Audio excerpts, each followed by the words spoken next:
Колега Минов, јасно е чија надлежноста да набавува возила за противпожарна заштита. Тоа општините.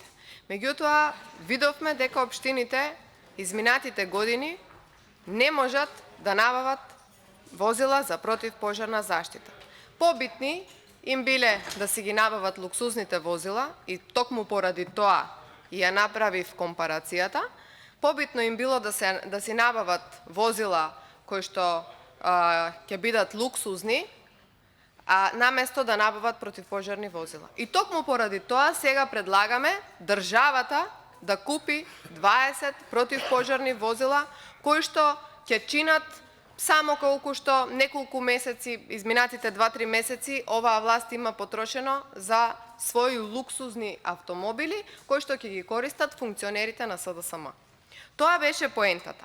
Меѓутоа, вие сакавте да се фатите во овој амандман за формата во која што е истиот поставен. Воопшто не е спорно, колега, вие секогаш можете да гласате за или против, меѓутоа ние сме овде целодневно. Цело време сме тука на располагање и можеме да направиме и комисиски амандман кој што заедно ќе го поднесеме и кој што ќе го изгласаме заедно во формата во која што кажувате вие дека истиот треба да биде направен.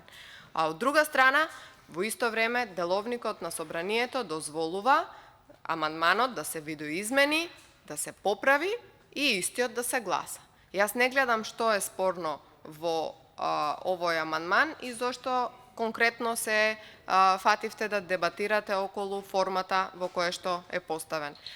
Пари, ако има за вакви други луксузи, секако ќе може да се најдат и за противпожарни возила. Ви благодарам.